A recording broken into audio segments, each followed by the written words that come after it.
Olá pessoal, na aula de hoje falaremos sobre propriedades coligativas e introduziremos a propriedade de tonoscopia. Então, como já vimos nas aulas anteriores, uma solução vai ser um sistema homogêneo constituído por pelo menos duas substâncias diferentes. São elas o solvente, que vai ser uma substância capaz de dissolver outra, e o soluto, que é aquela substância que vai estar sendo dissolvida no solvente. Grande parte das soluções no nosso cotidiano utilizam a água como solvente. Então, são elas as soluções aquosas. Algumas das propriedades das soluções elas vão depender apenas da quantidade ou concentração, mas não das partículas do soluto, de qual tipo de partícula que eu estou estudando. Estas propriedades que dependem apenas da concentração, a gente chama de propriedades coligativas.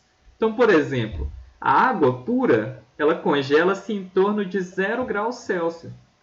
Porém, quando eu adiciono algum soluto, então, por exemplo, se eu adicionar sal à água, ela vai se congelar numa temperatura abaixo de zero, uma temperatura negativa. Então, este processo, dentre outros, a gente estuda dentro das propriedades coligativas. Então, as propriedades coligativas vão ser aquelas propriedades cuja determinação vão estar associadas apenas ao número de moléculas ou espécies de soluto. Então, estas propriedades elas vão expressar para mim o efeito das interações entre o solvente, no caso aqui a água, e o meu soluto. Então, nesse exemplo aqui, eu tenho um sal de cozinha, cloreto de sódio. Então, quando eu adiciono esse sal em meio à água, estes íons que vão estar presentes nessa solução vão interagir com as moléculas de água. Então, com isso, eu vou ter algumas alterações nas propriedades do meu solvente em meio à solução. Um conceito também importante de revisarmos trata-se da concentração em termos de molalidade. Então, lembrando que a molalidade ela é a quantidade de matéria que eu tenho em soluto em mol, dividido pela massa de solvente em quilos. Então, só lembrando que no caso da água, a gente considera a sua densidade no estado líquido como 1 grama por mililitro, ou seja, 1 quilo de água equivale a 1 litro de água. Então, a primeira propriedade coligativa que vamos estudar trata-se da tonoscopia, ou simplesmente o abaixamento da pressão de vapor. A pressão de vapor ela é definida como a pressão exercida por um vapor nas paredes de um recipiente quando aquele líquido que deu origem a esse vapor está em equilíbrio com este. Então, basicamente, todo líquido, a gente tem uma parcela de partículas que estão em equilíbrio com este, e essas estão no estado gasoso. Então, essa pressão de vapor ela vai aumentar à medida que eu aumento a temperatura. Por quê? Quanto mais eu aqueço, aumento a temperatura da água, por exemplo, maior o número de partículas que eu vou ter no estado gasoso. Então, assim, a pressão de vapor, para melhor visualização, eu posso interpretar ela como uma facilidade em que um líquido passa para o estado gasoso. Ou seja, eu tenho um deslocamento do equilíbrio físico aí, de fases, mais voltado para o estado gasoso, o estado vapor da matéria. Então, a pressão de vapor de um líquido depende também da composição do próprio líquido, porque a gente tem as interações intermoleculares entre as próprias moléculas do líquido. Então, por exemplo, no caso da acetona, a acetona ela é muito volátil. Então, ela facilmente passa do estado líquido para o estado gasoso. Então, eu tenho uma pressão de vapor da acetona que é muito mais alta, o que a gente vê aqui no reloginho, no manômetro. No caso da água, ela tem uma pressão de vapor intermediária. Então, a gente tem Comparado ao óleo de cozinha, por exemplo, que é uma substância que não é volátil, a gente tem então uma pressão de vapor nessa substância muito mais baixa do que as outras duas. Então, inicialmente, para eu analisar a pressão de vapor de um líquido puro, de uma substância pura, eu preciso considerar qual que é a composição daquele líquido puro, qual que é o tipo de interação intermolecular entre essas moléculas.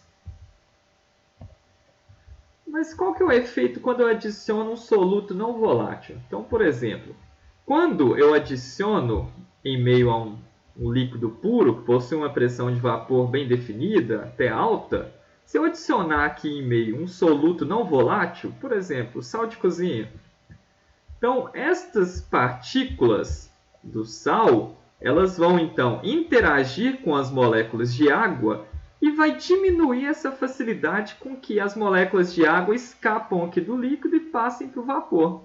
Então, com isso, ao adicionar o soluto, eu diminuo a facilidade que esse líquido tinha para evaporar, né? Para passar para o equilíbrio aí no estado gasoso. Então, quando eu adiciono moléculas ou íons de solutos não voláteis, estes interagem então com as moléculas do solvente e assim, para o solvente evaporar, vai requerer uma energia muito maior do que a anterior. Então, dessa forma, a pressão de vapor, que é o que? A habilidade das moléculas de escaparem do líquido, do gasoso, vai ser diminuída quando eu adiciono algum soluto não volátil.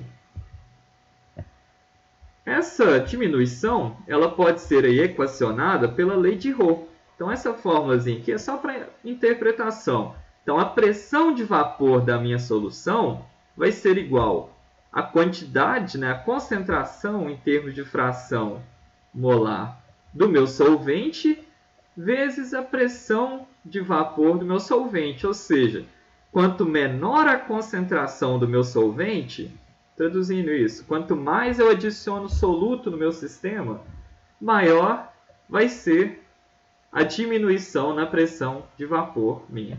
Então, se eu tenho uma solução pura, em que a fração molar de solvente é total, a pressão de vapor da solução vai ser alta.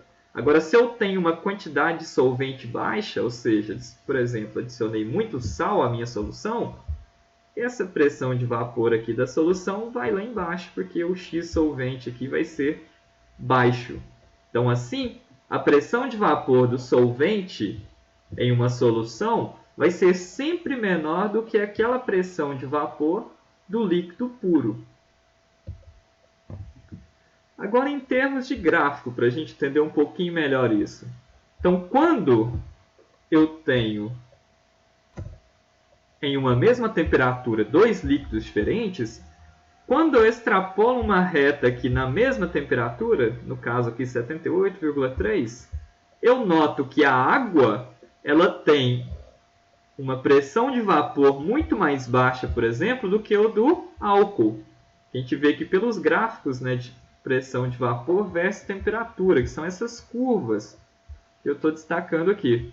Então, isso significa que o álcool ele é muito mais volátil do que a água.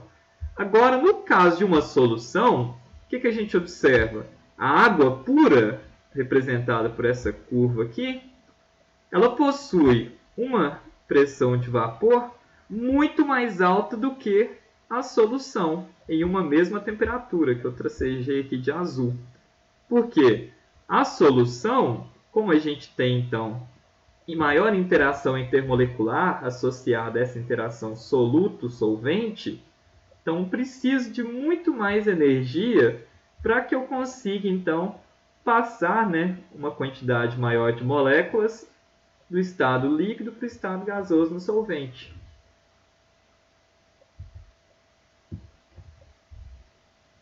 Neste caso que a gente estudou até agora, é o que a gente chama de solução ideal, né?